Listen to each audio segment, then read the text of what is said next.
ผลเพื่อรำลึกถึงนายแพทย์สงวนนิตยารำพงศ์ณวัดชลประทานรังสฤษฎ์พระอารามหลวงจังหวัดนนทบุรีก่อนที่ในวันพรุ่งนี้จะร่วมกับสำนักงานหลักประกันสุขภาพแห่งชาติหรือสปสช.เตรียมจัดงานรำลึก 18 ปีนายแพทย์สงวนนิตยารำพงศ์ผู้วางรากฐานระบบหลักประกันสุขภาพไทยณห้องจูปิเตอร์ชั้น 3 โรงแรมมิราเคิลแกรนด์กรุงเทพเพื่อรำลึกถึงคุณูปการของนายแพทย์สงวนนิตยารำพงศ์ผู้ผลักดันนโยบายหลักประกันสุขภาพทั่วหน้าจนนำไปสู่การตราพระราชบัญญัติหลักประกันสุขภาพแห่งชาติพ.ศ.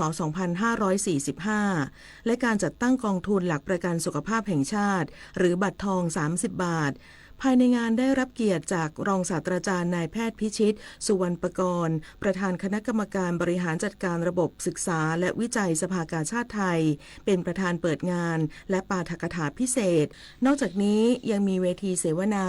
อนาคตระบบหลักประกันสุขภาพแห่งชาติเปิดพื้นที่แลกเปลี่ยนมุมมองจากผู้แทนพรรคการเมืองผู้สนใจสามารถรับชมการถ่ายทอดสดได้ผ่าน Facebook Live สปสช.สสส.ร่วมกับมหาวิทยาลัยธรรมศาสตร์มูลนิธิเพื่อนหญิงและภาคีเครือข่ายเสนอพรรคการเมืองใช้4แนวทางคุ้มครองแรงงานทุกกลุ่มหลังพบข้อมูลชี้แรงงานนอกระบบรายได้ต่ำเสี่ยงหลุดคุ้มครองนางพิรณีผู้ประเสริฐผู้ช่วยผู้จัดการกองทุนสสส.เปิดเผยว่าข้อมูลปี 2567 พบประเทศไทยมีแรงงานราว 40 ล้านคนเป็นแรงงานนอกระบบ 21 ล้าน 1 แสนคนมีรายได้เฉลี่ยเพียง 8,513 บาทต่อเดือนขณะที่แรงงานในระบบ 18 ล้าน 9 แสนคนมีรายได้เฉลี่ย 16,202 บาทต่อเดือนสะท้อนความเหลื่อมล้ำด้านรายได้และสวัสดิการแรงงานจำนวนมากเผชิญกับค่าตอบแทนที่ไม่เป็นธรรมสภาพการทำงานไม่ปลอดภัยและเข้าไม่ถึงการส่งเสริมสุขภาพโดยเฉพาะแรงงานแพลตฟอร์มเช่นไรเดอร์และฟรีแลนซ์ที่มีสถานะลูกจ้างไม่ชัดเจนขณะเดียวกันไทยเข้าสู่สังคมสูงวัยมีผู้สูงอายุ 13 ล้านคนและแรงงานนอกระบบอายุ 60 ปีขึ้นไปสูงถึงร้อยละ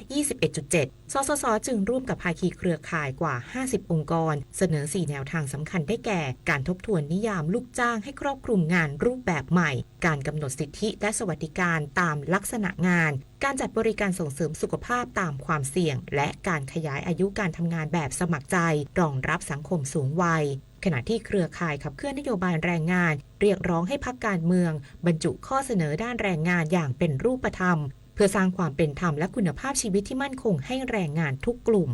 นฤมลอุดมพรรายงานจบข่าวคณิษฐายิ้มดีอ่านรับฟังข่าวครั้งต่อไปเวลา 7 นาฬิกาค่ะติดตามข่าวที่นำเสนอไปแล้วได้ที่ www.thainews.prd.go.th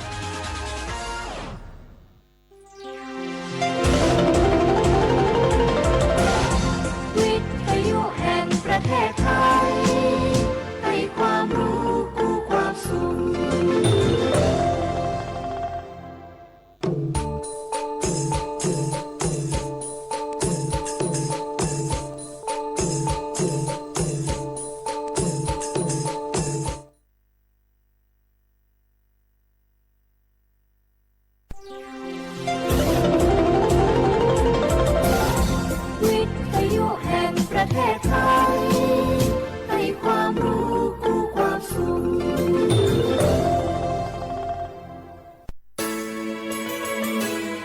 สถานีวิทยุกระจายเสียงแห่งประเทศไทยจังหวัดเชียงใหม่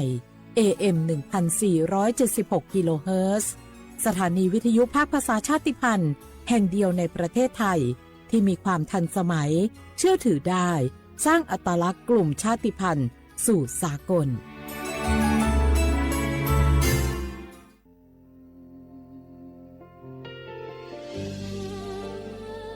พระเสด็จสู่แดนสวงไทยทั้งปวงน้อมสำนึกในพระมหากรุณาธิคุณตราบนิรันดร์ข้าพระพุทธเจ้าข้าราชการและเจ้าหน้าที่สถานีวิทยุกระจายเสียงแห่งประเทศไทยจังหวัดเชียงใหม่กรมประชาสัมพันธ์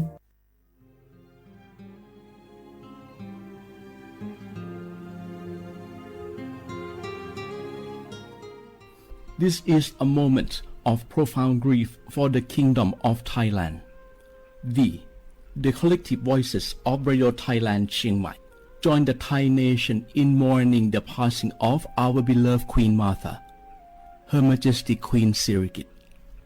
Her life was a testament to the unwavering service, grace, and deep love for the Thai people. Our humble condolences and thoughts are with His Majesty the King, the royal family, and all the Thai people during this deeply sorrowful time. We will remember her forever.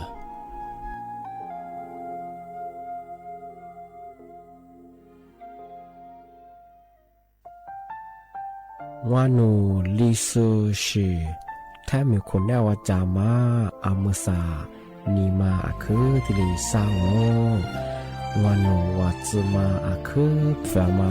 กูวาทัวมาที่ลิชิควาลิปดูแท้มีคนแนวจามาวานูลิซูชีจะควาจับโวอามาคือตาโหเลที่ลินีมาจาจานีมาที่ลิซาจางโง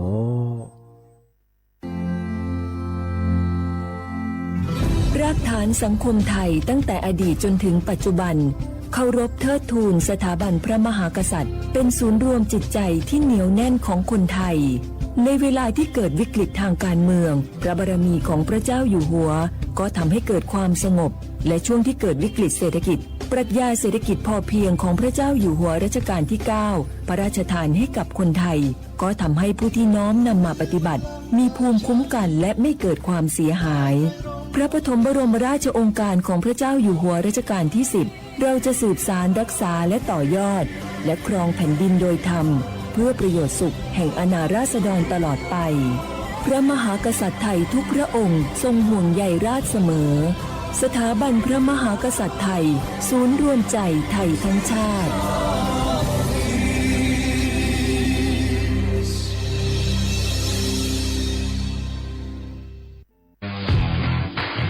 รัฐบาลไทยประกาศสงครามสแกมเมอร์รัฐบาลจึงได้ประกาศสงครามกับสแกมเมอร์ในฐานะที่สแกมเมอร์เป็นวาระแห่งชาติและในวันนี้ผมก็ได้ใช้โอกาสนี้มารายงานความคืบหน้าและเน้นย้ำถึงสิ่งที่เราต้องร่วมกันทำต่อไปรัฐบาลได้จัดตั้งคณะกรรมการอำนวยการป้องกันและปราบปรามอาชญากรรมทางเทคโนโลยีขึ้นมาโดยมีผมเป็นประธานด้วยตนเองเพื่อให้ทุกหน่วยงานทำงานไปในทิศทางเดียวกันเราได้มีการลงนามบันทึกความเข้าใจระหว่าง 15 หน่วยงานหลักทั้งภาครัฐและภาคเอกชนตลอดจนสถาบันการเงินเพื่ออุดช่องโหว่ทางการเงินและตัดเส้นทางเงินของกระบวนการอาชญากรรมเหล่านี้ให้สิ้นซากรวมพลังคนไทยต้านภัยสแกมเมอร์นายอนุทินชาญวีรกูลนายกรัฐมนตรี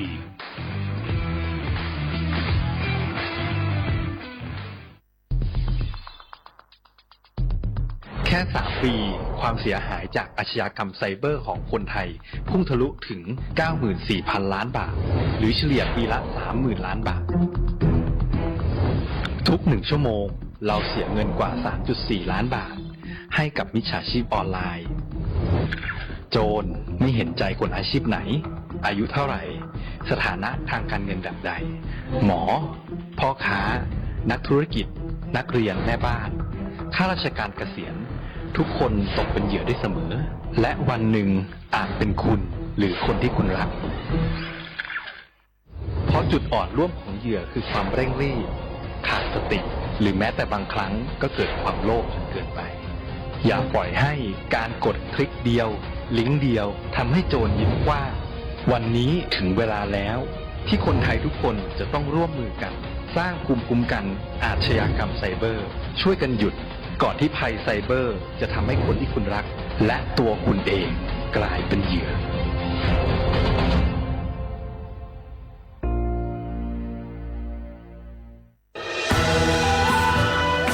จากศาลากลางจังหวัดน่านหลังเก่าพัฒนาสู่การเป็นศูนย์การเรียนรู้นันทศิษย์ป่าคารโดยมูลนิธิรักป่าน่านนับเป็นพระมหากรุณาธิคุณที่สมเด็จพระกนิษฐาธิราชเจ้ากรมสมเด็จพระเทพรัตนราชสุดาสยามบรมราชกุมารีได้พระราชทานนามนันทศิษย์ป่าคารอันหมายถึงอาคารแห่งความรู้ทุกแขนงของจังหวัดน่านภายในประกอบด้วยห้องนิทรรศการเฉลิมพระเกียรติรัชกาลที่ 9แสดงพระราชประวัติและพระราชกรณียกิจของพระผู้ทรงเป็นพลังแห่งแผ่นดิน และต้นแบบของความเพียรรถพระที่นั่งอนุสรณ์แห่งการเสด็จเยี่ยมราษฎรในถิ่นทุรกันดารทั่วทุกภูมิภาคของไทยพิพิธภัณฑ์ศาลากลางจังหวัดน่านความทรงจำของอาคารหลังเก่าและการอนุรักษ์สิ่งสำคัญของเมืองน่านเทคโนโลยีกับมนุษย์จุดประกายความคิดสร้างสรรค์สู่การสร้างนวัตกรรมในอนาคต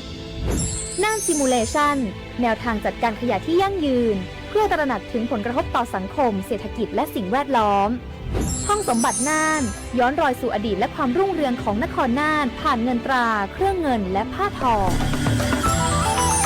เปิดให้เข้าชมฟรีไม่มีค่าใช้จ่ายตั้งแต่เวลา 9 นาฬิกาถึง 17 นาฬิกาหยุดทุกวันจันทร์และวันนักขัตฤกษ์มาร่วมอนุรักษ์สืบสานสร้างสรรค์ศิลปะวัฒนธรรมและวิทยาศาสตร์ของเมืองน่านคุณค่าที่น่าภาคภูมิใจ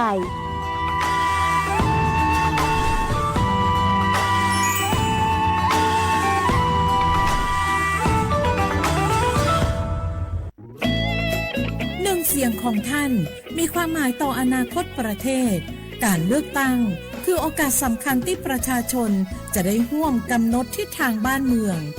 ขอเชิญชวนพี่น้องประชาชนผู้มีสิทธิ์เลือกตั้งทุกท่านออกไปใช้สิทธิ์เลือกตั้งปี 2569 เลือกคนดีเลือกผู้แทนที่ตั้งใจทำงานเพื่อประโยชน์ของประชาชนบดีปล่อยให้เสียงของท่านเงียบหายเพราะประชาธิปไตยเริ่มต้นที่การไปใช้สิทธิ์ร่วมกันไปเลือกตั้งอย่างพร้อมเพรียงกันวันอาทิตย์ที่ 8 กุมภาพันธ์ 2569 8 โมงเช้าถึง 5 โมงแลงใช้สิทธิ์ใช้เสียงเพื่ออนาคตของประเทศไทยนี่รู้กันไหมสิทธิบัตรทองหรือบัตร30 บาทเป็นสิทธิหลักประกันสุขภาพตามกฎหมายที่ช่วยคุ้มครองคนไทยทุกคนให้เข้าถึงบริการสุขภาพที่จำเป็นโดยไม่ต้องเสียค่าใช้จ่ายเลยนะครอบคลุมทั้งการรักษาพยาบาลการป้องกันโรคการฟื้นฟูสมรรถภาพทางการแพทย์เรียกว่าช่วยให้คนไทยอุ่นใจกันเลยทีเดียวสอบถามเพิ่มเติมสายด่วนสปสช1330ทุกครั้งที่ใช้สิทธิบัตรทองหรือบัตร30 บาทอย่าลืมพกบัตรประชาชนเพื่อยืนยันการใช้สิทธิไม่ว่าจะไปรักษารับบริการป้องกันโรคหรือบริการอื่นๆสำหรับเด็กเล็กที่ยังไม่มีบัตรประชาชนใช้ใบเกิดแสดงคู่กับบัตรประชาชนของผู้ปกครองง่ายสะดวกรักษาได้ทันทีสอบถามเพิ่มเติมได้ที่สายด่วนสปสช1330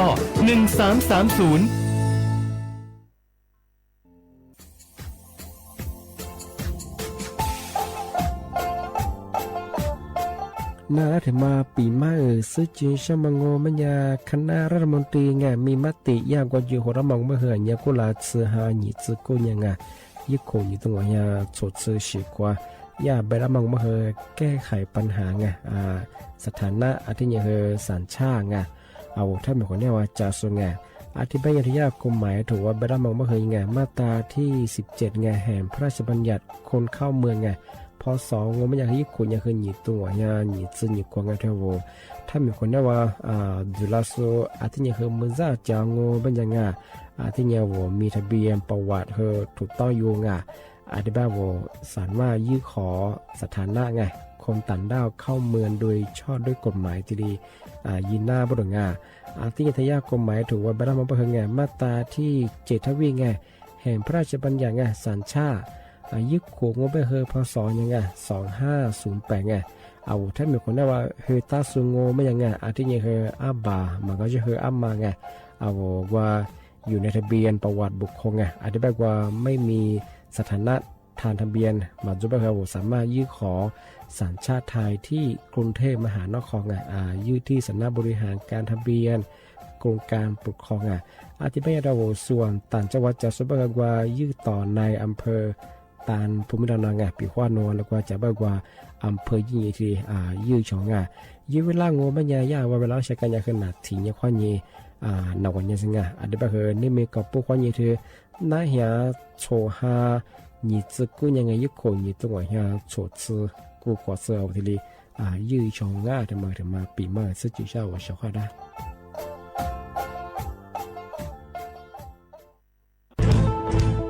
เชียร์ขวาบุกอามาสนใจลงโฆษณาทาสถานีวิทยุกระจายเสียงแห่งประเทศไทยจังหวัดเชียงใหม่ อาวสถานีวิทยุของบัญญาอีเสียคือคือเสืออาทิเย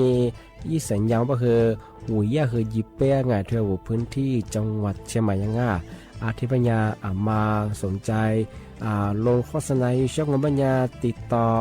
ที่สวทเชียงใหม่ง่ายิบเบอร์โทรบัญญาคือ053-276-0685อาทิเย0922468579ง่า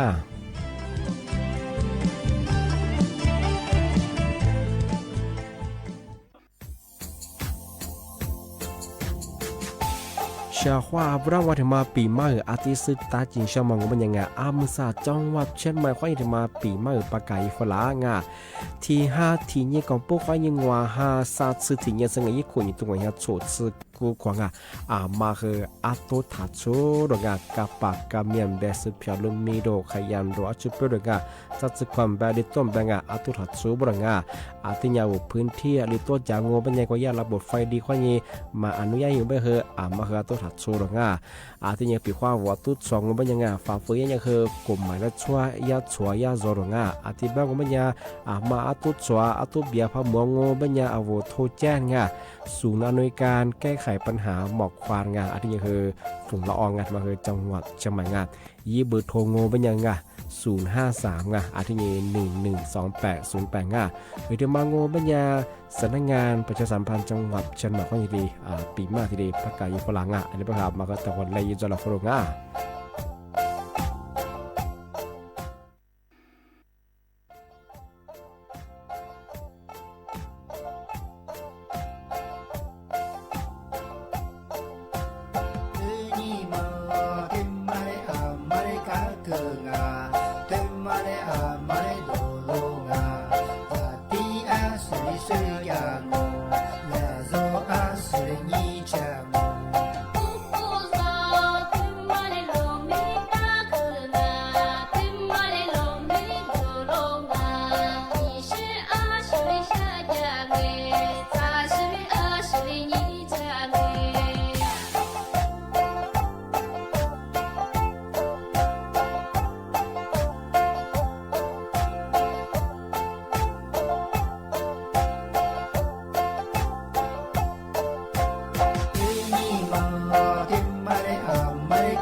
水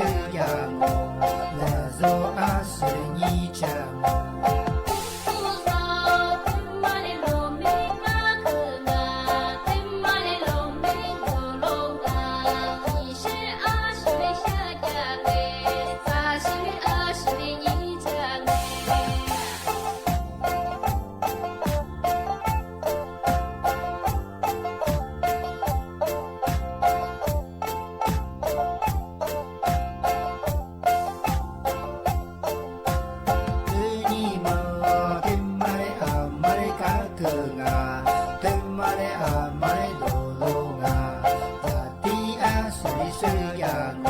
我来做阿水。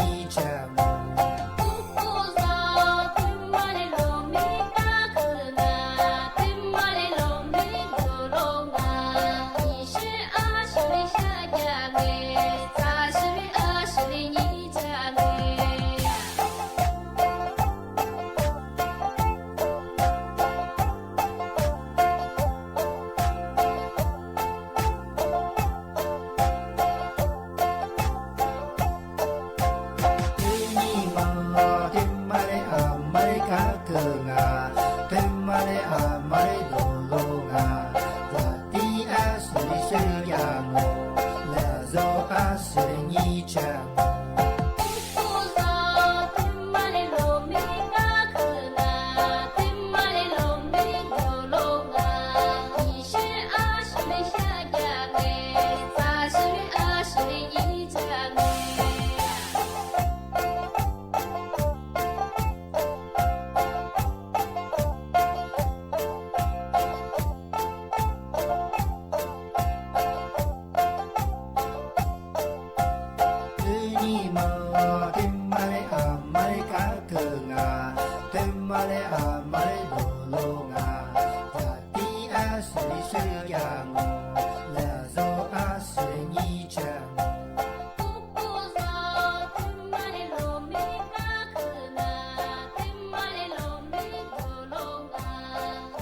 小花不啦花花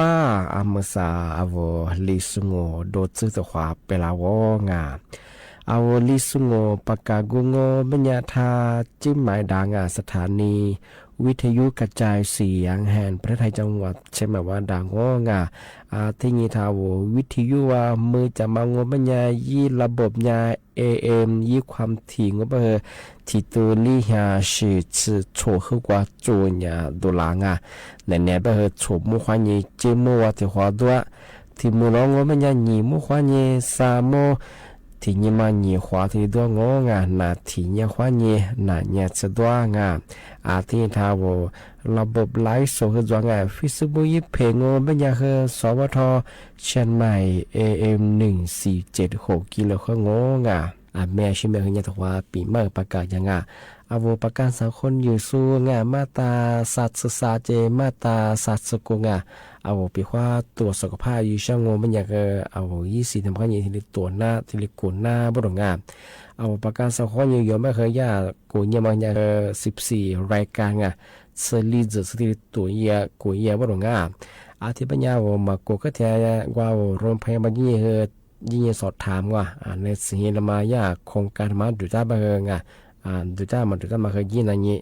ดูจ้าไม่เคยว่าลิลิยามาเคยงานทีเดียก็แท้ยี่ข้อมูลนั่นนี่ทีเดียใช้สิทธิ์ที่ยี่ช่างงานมาถึงมา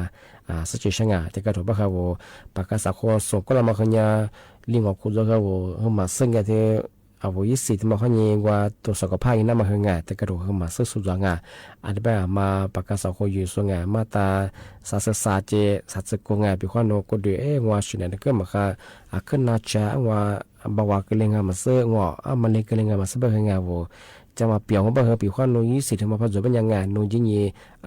ตรวจสุขภาพที่อยู่ช่างงานมาคือ14รายการที่ตัวหน้างานนนมาตัวใช่ไหมที่นั่นอย่างปีขวานที่มาแต่เช้าพันใจยังมาคืออาวยิบฝืออะไรที่เบื่อมาคือจวงอันแบบโนตะเกิดมาแน่ใจตะเกิดมาซึ่งเป็นอย่าง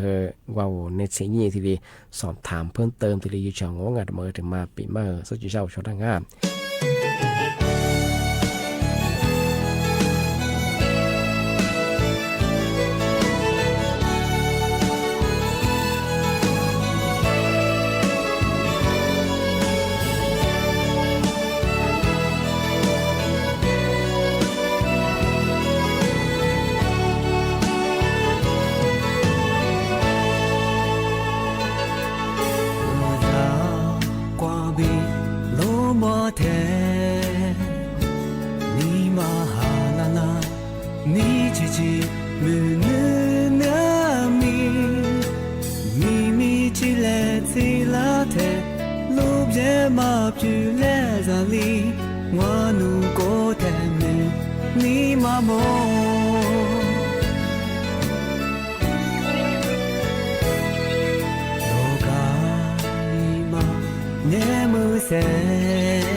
思维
てす无助的吗？阿龙在里，思念阿起，咕噜苦瓜，你的么事，你在里边，午夜过去，苏木木，呀你过的。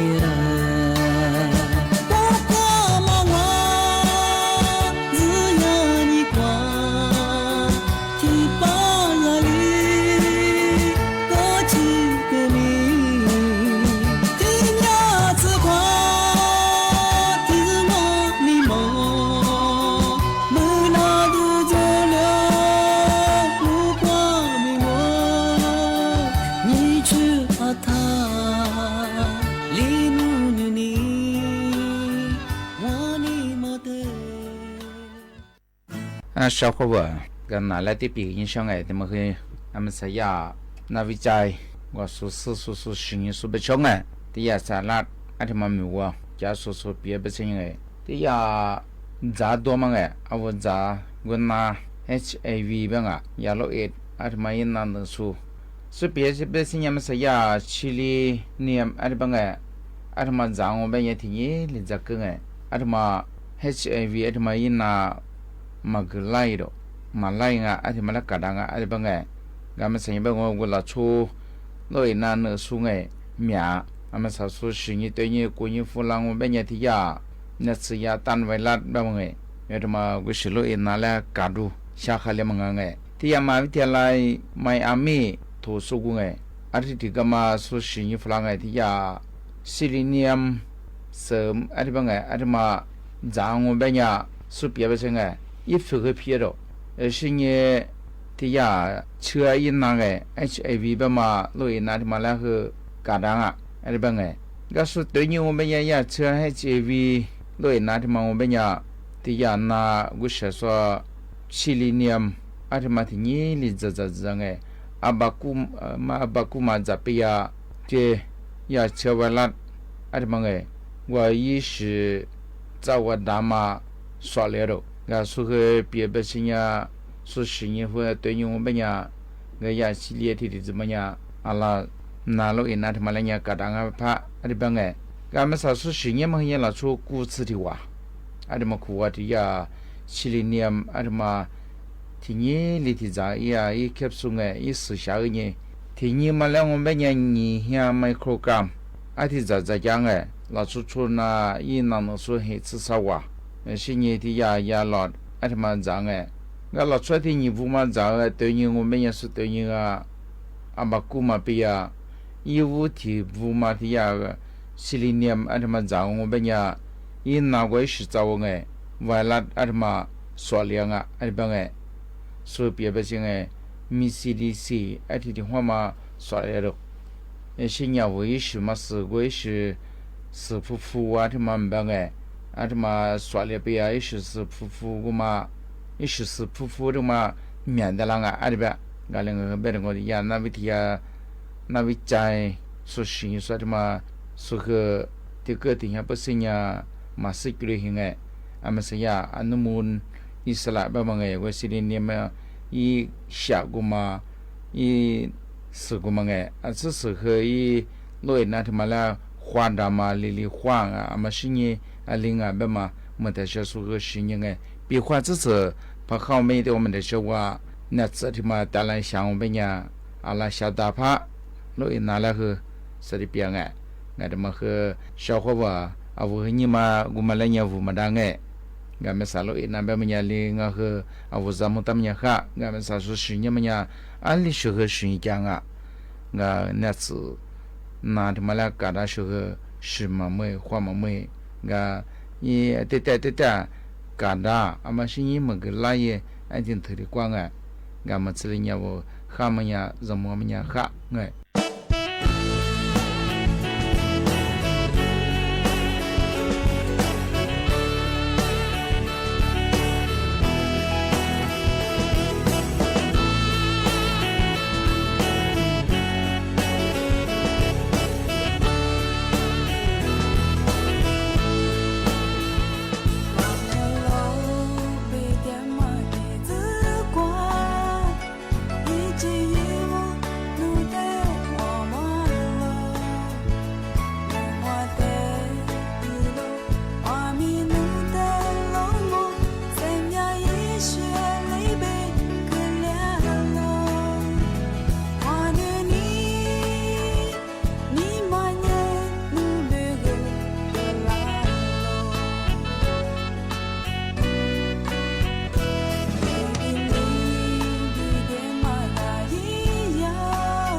ที่นี่บัญชีม้าที่เรียกมาคือปีมาใช่ว่าชอดะแต่ก็เราก็คือว่าบัญชีม้ามาคือแบบแบบมาคือเหมียวงานก็คือบัญชีม้ามาคืออันลินจำแบงอ่ะงอกลุ่มไม้ช่วงมาคือที่กระโดดก็คือเนี่ยคือลามาตัวสูจัวก็คือมาคือนี่มีที่ความที่ปีมาช่างห้าบัญชีม้างอมันยังกว่าวุ้ยมีวุ้ยมีความเย็นกว่าบัญชีธนาคารสุดาเปลือกมังแต่ก็เราต้องไปสุดที่ก็เราต้องไปจุดแพ้เวลาบัญชีเปิดเจ้างเป็นยังไงยากเวลาผู้บังเกิดใช่ว่าแท่งไปรับจ้างเปิดบัญชีมาไงว่าบัญชีเปิดวอมบุญจามังที่ก็ถือว่าไปสู่ที่บัญชีบางวัยยาเกิดสู่จั่วที่ก็ถือว่าที่ตู้หัวเฮียหัวไปที่ก็ถือว่าเนี่ยที่บัญชีเปิดวอมบุญจามังเนี่ยมาผิดกฎหมายห่อไป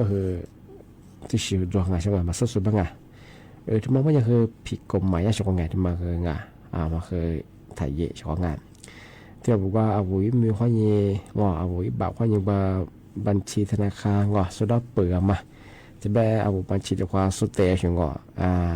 อาจจะว่าสุดเตะสุดตัวย่าตัวก็ว่าสุดเลยยิ่งสุดธุรกิจสุดว่าฟูก็ช่วงไงแบบน่าจะว่ายิ่งสุดไปว่าจุดไปเราฟูต่อไปยิ่งต่อสุดไง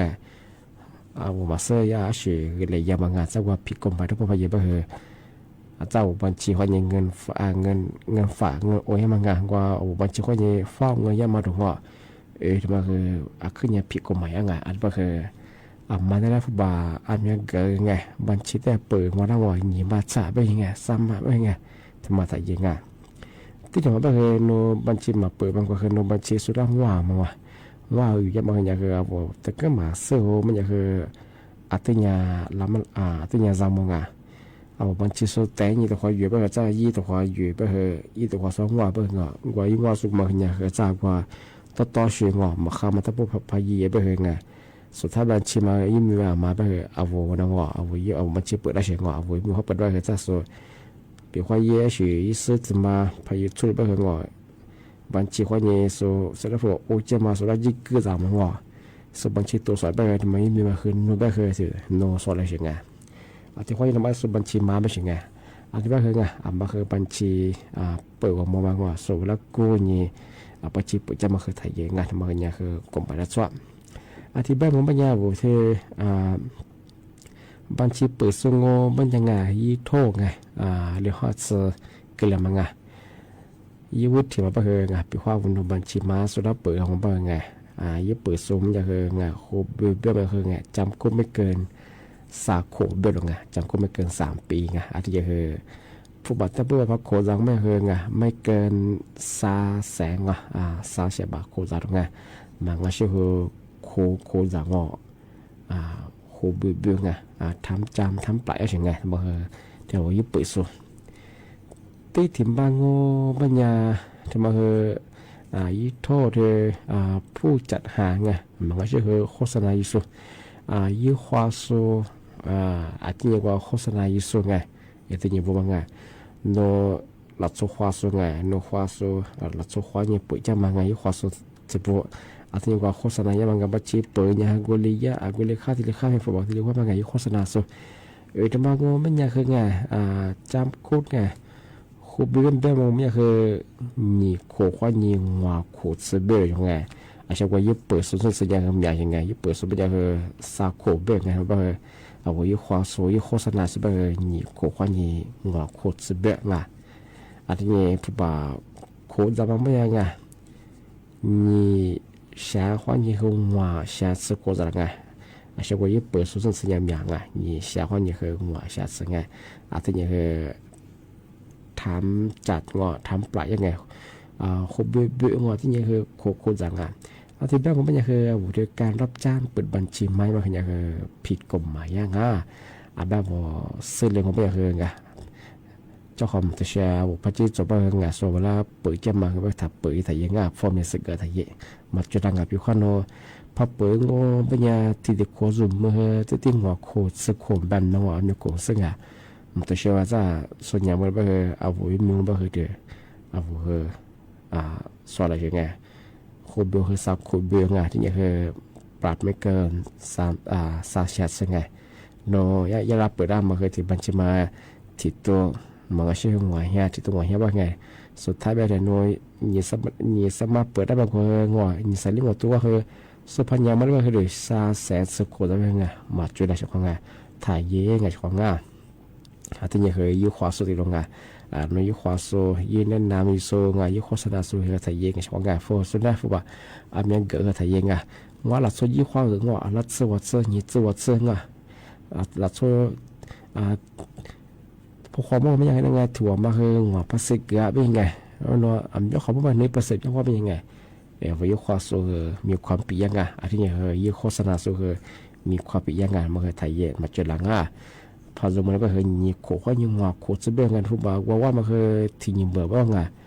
พันยามันไม่เคยยิงโขกยิงหัวโขกจะเบื่อผู้บ่าวโขกจะมาเคยยิงช้ายิงหัวช้าสังไงมันก็แท้หลักสุขความมาเคยความฟีดแบ็กที่ว่ามันหัวภาษีว่าเป็นหัวปีข้อนัวอันนี้ว่าสว่าเคยข้อนัวยืมมือสมมติว่าเป็นของไงเจ้าของสุพรรณยามันเลยไปถึงหัวพันยามันเลยไงโนสุนัขโขกจะมาเคยยิ่งช้าสมมติโขกจะยังไงนึกว่ามันเคยยืมมือสมมติหัวมาเจอเราไทยเย้งานว่าคืออะไรอย่างผมพยายามคือคดีคืองอประวัติคือมาขังอาจารย์ครูเบี้ยยังคือดูแลไปคือเนื้อแล้วก็ยิ้มสมัยคือเอามาครูเบี้ยดูแลแล้วก็มันไงประวัติมาฆ่าไปคือไงส่วนคือว่าคนเหนือเปิ้งว่าส่วนว่าละจ่วยไงเอาแล้วคือฟ้าเฉียนใจใช่ไหมไงไปคือยังคือเป็นข้อนูประวัติพระมาฆ่าเนี่ยคือไงแล้วความเป็นยังคือสมัยยังคือยังคือเหนือคือบอกว่าไงอาจจะความยังคือมากันยังคือทับถ่ายเย่ไปเฉยๆที่อาลมากลมหมายแล้วช่วงไม่คือไงถ่ายเย่ไงพายเย่ไปคืองาเอาคูบิไปไปคือไงจากเวลาคิดคูเบิกว่าก็ว่าคูบิสไปยังไงไปคือเนี่ยมันจะเชื่อไงเอาว่าสิคือเนี่ยยีซ่ากันแหลงทำมาที่เจนไปช่างที่แบบเนี่ยงานนี่แน่นาราปีมาคือที่เรียนจงที่แบบคืออาจารย์ที่มุล你莫花你啥莫话土花莫来花我是花那这边是阿莫啥不莫哈里子这个ตัวแบบคือมีฮิโรฮายัวมฮาเลียเป็นอย่างคือมาคือที่เนี่ยจามงมาคือมาก็เดือมาดูแลสุขภาพยังมฮาลิจะแบบคือมฮาที่ก็ถูกมฮาถูกเสร็จแล้วจะแหล่เลยแบบคือนั่นแหละคือมาเปียงที่นี่ที่เราชมโชดซึโคกับผู้ยังมาไงเอาผู้สูงอายุก็คือจะนาราก็คืองาขึ้นอย่างชิดเจ้าถึงกระโดดก็คือว่าเช่นในมาคาโซงอโรคประจำตัวจุโซนาแผ่นน้ำเย็นจุโซก็คืออาจารย์นาที่จะไปกินอะไรก็คืองาขึ้นอย่างชิดเจ้าก็คือมาก็เดี๋ยวมากว่าเช็ดดูแลสุขภาพอย่างแต่ไปคือจะถึงหมดแล้วหนีเมื่อควานี้3 เมื่อวะแต่ความหมดแล้วกว่างานที่ไหนก็คือนะปีมาคือที่เรียนจงว่าว่าช่วยขอบริหารคือบุญงาข้าสวัสดีครับ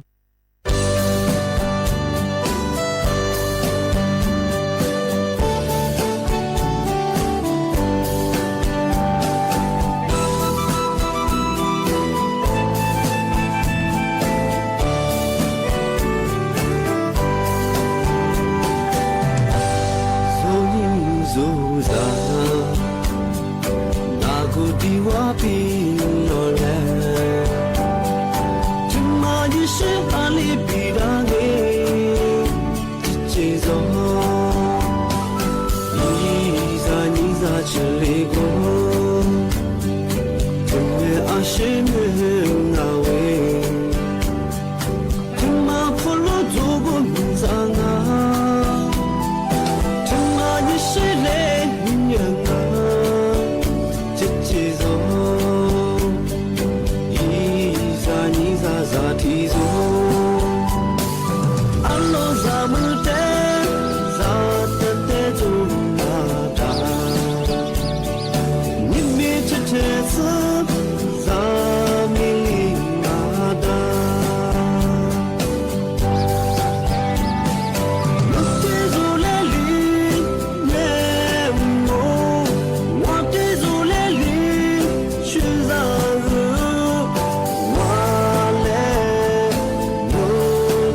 Suza Nizadewama